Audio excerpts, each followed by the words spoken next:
ये सारे लोग भाजपा के नेता हैं। देखिए भाजपा का बीजेपी बना हुआ है गाड़ी पर, और यहाँ पे ये देखिए आए हुए हैं लोग। आपका इंतजार खत्म हुआ। जय श्री राम। उस बात के लिए जिसका इंतजार था उन्हें आज हमारे बीच श्री श्याम सुंदर चौहान जी उपस्थित हैं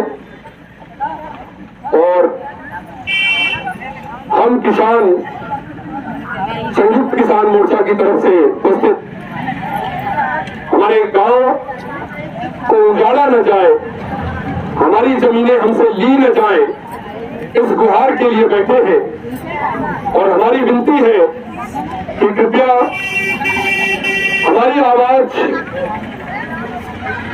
जरूर सुनी जाए और इसके साथ ये जो भी समाज बैठा हुआ है हमारे बीच, ये समाज आपको गुहार करता है कि कृपया हमारी बातों को आप ध्यानपूर्वक सुनकर हमें कुछ बातें ऐसी बताएं जिनसे हम इस विपत्ति के समय में जो हमारे ऊपर इस तरीके का वाकया हुआ, रात में सर्वे का और इन सारी चीजों को हम देखते हुए आज 46वें दिन तक पहुंच गए हैं। और ऐसे में ये सभी जितनी भी घटनाएं घटी, इससे आप सभी को रूबरू बनाना होगा नेताजी को। और ऐसे में आप एक जोरदार नारे के साथ कि इंकलाब जिंदाबाद, इंकलाब जिंदाबाद, जय जवान जय किसान, जय जवान जय किसान, जय जवान जय किसान। कौन बनाता हिंदुस्तान, कौन बनाता हिंदुस्तान। मैं चाहूंगा कि काफी इंतजार था आपका और आवाज देना चाहूंगा। हमारे बीच शांति भैया है और कुछ बातें आप सभी से करें। और मैं चाहूँ उससे पहले अगर आप नेताजी सुनना चाहें तो तिरुपति आइए, आप उस दिन का वाकया थोड़ा सा बताएं जो आप लोगों ने प्रत्यक्ष देखा था। उस दिन के बाद 12 तारीख को लोग आए और दिन में बोले कि सर्वे होगा। यहाँ के सब लोग जनता सोचे कि कैसे यहाँ सर्वे होगा। सर्वे उधर तो बन रहा है हवाई अड्डा, हाँ उधर बन रहा है, इधर कहाँ से आएगा। और रात में ये लोग 13 तारीख को आए और हवलदार थे और एसडीएम साहब थे और लोग सब पुलिस का भैया लोग का शासन प्रशासन था। अब ये लोग क्या करें कि सबको औरतों को पैर में मारे, पीठ पे मारे, मार के पंखे पे मारे, मार के खेत में ठेल दिए। इसके बाद रात में फिर लोग हंगामा मचा दिए, घर में घुस घुस के सबके दरवाजे की किल्ली लगा दिए। जिसके घर के आदमी सब सोते थे वो सब अंदर रह गए और किसी सब अंदर रह गई। और जिसको चाहे 2-4 एक बूढ़े दादे थे उनको हाथ में मारे, उनको पट्टी लगी थी। और एक भाई थे उनको पूरे पैर में मार दिए, उनको धूस हो गया। 16 जने को लोग जेल में बंद कर दिए। जो हमारे यहाँ का जमुआ का प्रधान है उनको बंद कर दिए, पुराना जमुआ का प्रधान है उनको बंद कर दिए। ये बताइए कोई पुलिस भैया लोगों का शासन है? ये बताइए एसडीएम, हम लोग को गरीबी नहीं सुन रहे हैं, हम लोग को मजबूरी नहीं सुन रहे हैं। हम लोग कहाँ जाएंगे अपना घर द्वार छोड़ करके? हमें हवाई अड्डा नहीं चाहिए, अपना हवाई अड्डा आपस लेने हो।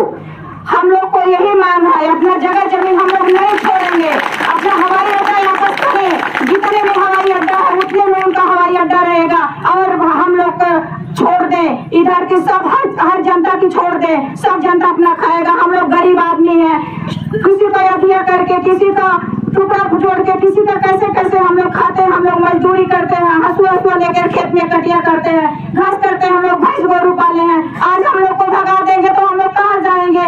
कहीं जाएंगे तो उजड़ुआ कहाएंगे और सबका किसी को बात नहीं समझ में पाएंगे। कोई हम लोग को दबा के रखेगा, कोई गाली दे के रखेगा, कोई मारेगा। हम लोग कहाँ जाएंगे? हम लोग जब बोलते हैं हम लोग को आँख से आंसू आ जाता है। हम लोग अपना घर तो नहीं छोड़ के कहीं जाएंगे। मोदी हम लोग को ऊपर अत्याचार कर दिए हैं, हम लोग कहाँ जाएंगे? हम ही लोग से सरकार हुए हैं, लेकिन आज हम लोग की मजबूरी मोदी नहीं सुन रहे हैं। हम लोग कहीं जाने वाले नहीं है। जब रहेंगे तो अपने देश पूरे में रहेंगे। अपने दीदी भैया लोग को कोई को साथ नहीं पाएंगे।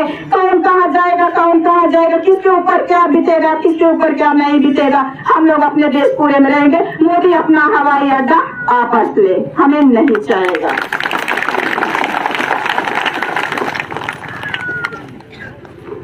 क्या आप सभी अपनी जमीन देना चाहते हैं? कहाँ जाएगा? मकान देना चाहते हैं?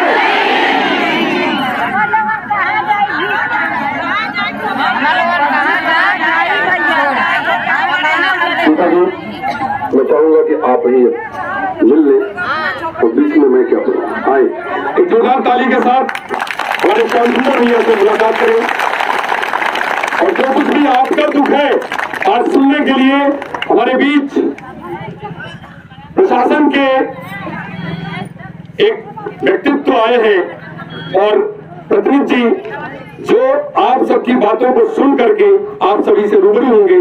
बीच में हमारा कोई काम नहीं। धन्यवाद।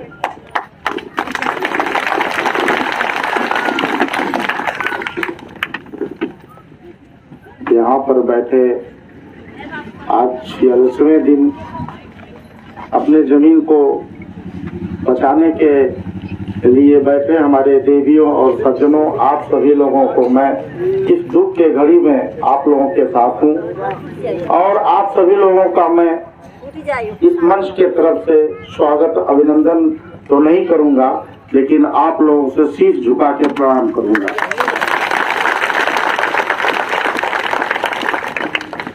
साथियों,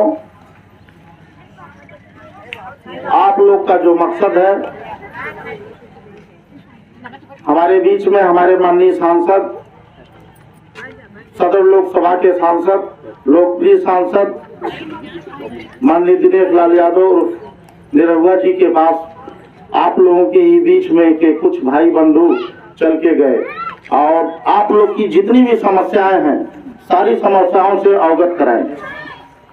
उस समस्याओं से अवगत होने के बाद ये पता चला कि मौके पर जो आपका अभिलेखी साक्ष्य है, जो आपका कागज में दर्ज है और मौके पर जो स्थलीय साक्ष्य है, दोनों का मिलान करना जरूरी है।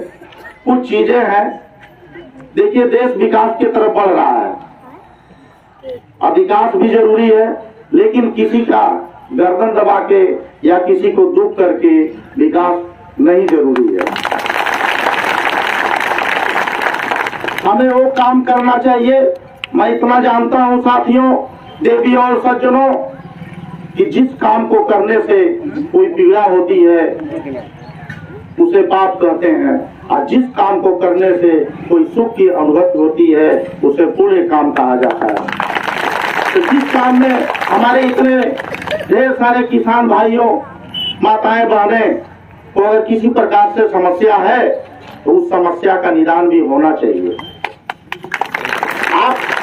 आप अपनी बात को रख रहे हैं, सरकार अपनी बात को रखी हुई है। अब उसमें यही मिलान करना है कि जो सरकार कर रही है और जो आप कर रहे हैं उसमें क्या अंतर है। जब अंतर भली भांति आपको और सरकार को पता चल जाएगा तो निश्चित ही यह काम भी होगा और आप लोग को कोई तकलीफ भी नहीं होगी। मैं ये वादा कर रहा हूँ, मेरे सांसद जी ने कहा है कि सुंदर भाई आप जाइए, हम लोग किसान के बेटे हैं, मजदूर के लड़के हैं, हम भी लोग धरती में काम करके गेहूं धान अन्न उगा के यहाँ तक आज पहुँचे हैं। तो आप जाइए, हमारे बीच में जो भी समस्याएं आ रही हैं एयरपोर्ट को लेके, तरह तरह की बातें उठ रही हैं, उन समस्याओं को आप खुद जाके स्थल का निरीक्षण करिए और एक एक लोगों से मिलिए, उनसे पूछिए कि क्या बात है, आप क्यों परेशान है। आज उसी सिलसिले के तहत मैं आप लोगों के बीच में आया हूँ। आप लोगों को यही मैं एक सामंजस्य बनाने के तौर पे आया हूँ कि आप लोग अपनी बात रखिए। सरकार ने अपना जो काम करना था वो कर दिया आपके अनुसार। आपको एक आपका काम है कि हमारी जमीन जा रही है, हम खेती बाड़ी नहीं कर पाएंगे, हम अपना जीवन चलाने में असमर्थ रहेंगे। तो ठीक है, सरकार का कुछ नियम कानून होता है, उस नियम को देखते हुए जिसमें आपका भी भला हो और सरकार का भला हो, वही काम हम लोग करेंगे। तो साथियों, किसी प्रकार का आप भारतीय जनता पार्टी जो सरकार चल रही है उत्तर प्रदेश से लेकर सेंट्रल गवर्नमेंट में भारतीय जनता पार्टी की सरकार चल रही है। यह सरकार किसानों की सरकार है, गरीबों की सरकार है, दलितों की सरकार है, सर्व समाज की सरकार है। सभी समाज के उत्थान के लिए काम कर रही है। लेकिन कहीं से किसी प्रकार का यदि आप लोग में मतभेद हुआ है, उस मतभेद को भी हम समाप्त करेंगे। उसी मतभेद को समाप्त करने के लिए माननीय सांसद महोदय आपके पास हमें भेजे हैं। और मैं पूर्ण विश्वास दिलाता हूं, मैं भी आपके एक किसान का बेटा हूं, मेरी भी पढ़ाई लिखाई एग्रीकल्चर से हुई है। मैं जानता हूं आप कितना ही डेवलप कर लें, आप कितनी बड़ी फैक्ट्री खोल लें, कितना बड़ा डॉक्टर बन जाए, इंजीनियर बन जाए, कितने बड़ा वकील बन जाए, लेकिन आप खाना खाएंगे क्या? गेहूं और चावल। एक एग्रीकल्चर की कहावत है कि agriculture is the culture of all culture, मतलब कृषि सभी सभ्यताओं की जननी है। इस समाज में, इस धरती पे कोई सभ्यता, होली, दीपावली, दशहरा तभी जिंदा रहेगा जब एग्रीकल्चर जिंदा रहेगी। जब हम गेहूं, धान, चना, मटर उत्पादन नहीं कर पाएंगे तो हम खाएंगे क्या? जब खाएंगे ही नहीं तो न कोई दशहरा मना पाएगा, न कोई दीपावली मना पाएगा, न कोई भी सभ्यता चल पाएगी। इसीलिए कहा गया है agriculture is the culture of all culture, कृषि सभी सभ्यताओं की जननी है। तो इस दुख के घड़ी में भारतीय जनता पार्टी भी आपके साथ है और मैं भी हूँ आपके साथ। थोड़ा सा हम लोगों के अंदर अगर किसी प्रकार की गलतफहमियां हैं, उस गलतफहमियों को बैठ के समझा के, यदि हमारी सरकार के जो अंग है, जो सरकार के अंग है, जो इस काम में लगाए गए, अगर उनसे कहीं से कोई त्रुटि हुई है तो उस त्रुटि को भी सुधारा जा सकता है। लेकिन जो एयरपोर्ट बनता है वो उत्तर प्रदेश गवर्नमेंट या माननीय योगी जी के कहने पर कि आप ऐसे रनवे बना दें, ऐसे कर लें, ये सब नहीं होता। इस विभाग जो सेंट्रल गवर्नमेंट का उड्डयन विभाग होता है, उसके जो इंजीनियर होते हैं वो आके बताते हैं कि लैंडिंग जो होगी इस दिशा से होगी, इस दिशा में जाएगी, हवा का रूप क्या है, उसके अगल बगल में यात्री टर्मिनल कहाँ होना चाहिए, कार्गो टर्मिनल कहाँ होना चाहिए, एयरक्राफ्ट हैंगिंग कहाँ होना चाहिए, रनवे किधर होना चाहिए। तो इन सब का समावेश एक निश्चित दूरी पर होती है, एक निश्चित स्थान पे होता है। उसको आप लोगों की आवश्यकता के अनुसार घटाया और बढ़ाया जा सकता है, ये कोई फिक्स नहीं है। तो साथियों, कोई घबराने की जरूरत नहीं है। मैं उसी पहल के लिए आया हूँ। आप लोग अपना प्रस्ताव बताएं, उसका एक ऑप्शन बताएं, उसका एक दूसरा उपाय बताएं कि इसका क्या हल हो सकता है। अगर वो हल वाकई में गुणवत्ता नियमानुसार सही है तो उसका हम सरकार को शाम तक पहुंचा रहा हूं। मैं माननीय सांसद जी दिल्ली में बैठे हुए हैं, अभी 1 घंटा पहले फोन उनका आया था कि मुझको जो स्थलीय निरीक्षण करके, अभिलेखी निरीक्षण करके मुझे तुरंत अवगत कराइए और मैं कल सुबह जो है उद्यान विभाग में ये बात रखूंगा। अब सर्वे होगा तो उनके उपस्थिति में सर्वे होगा।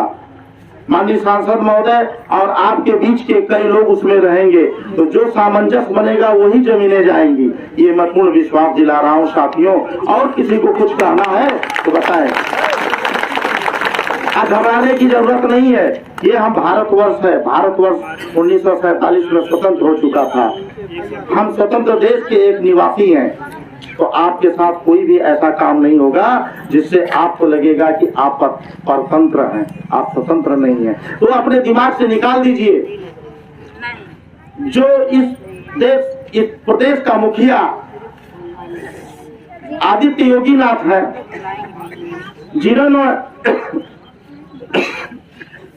इस जनता को चलाने के लिए, इस जनता के भले के लिए, जब उनके पिताजी की मृत्यु हुई तो मुखा अग्नि भी देने वो नहीं गए। तो वो कैसे आपके साथ अन्याय होने देंगे? आपके साथ कतई नहीं अन्याय होने देंगे।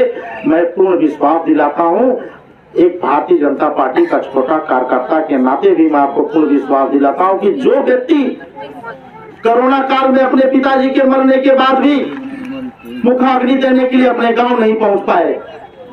किसके लिए? जनता के लिए।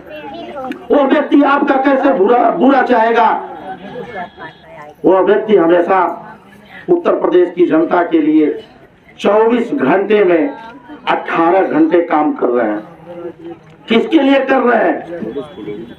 आपके लिए काम कर रहे हैं। तो अगर कहीं से किसी प्रकार की त्रुटि हो चुकी है तो उस त्रुटि को सुधारा जा सकता है आपस में सामंजस्य बना के। तो साथियों, कोई घबराने की जरूरत नहीं है, कोई चिंता करने की जरूरत नहीं है। अभी हमारे पास बहुत समय है। आप अपने अनुसार आप एक रूपरेखा बताएं कि इसका क्या सॉल्यूशन क्या है, इसकी क्या राह है, कहां से बनाया जाए, कैसे बने तो आपके लिए लाभदायक होगा। आपका भी काम चले, सरकार का भी चलना चाहिए। ये एयरपोर्ट सरकार अपने उतरने के लिए नहीं बना रही है। साथियों, एक आजमगढ़ ऐसा जिला रहा है कि इस जिला को आतंक के नाम से जाना जाता था, लेकिन आज जब से भारतीय जनता पार्टी की सरकार आई है, चाहे वो केंद्र में हो चाहे प्रदेश में हो, तब से आजमगढ़ को एक विकास के गति पर, एक धुरी पर लिया के खड़ा कर दिए हमारे माननीय मुख्यमंत्री और प्रधानमंत्री जी ने। तो ये जो एयरपोर्ट बन रहा है आपके नुकसान के लिए नहीं बन रहा है,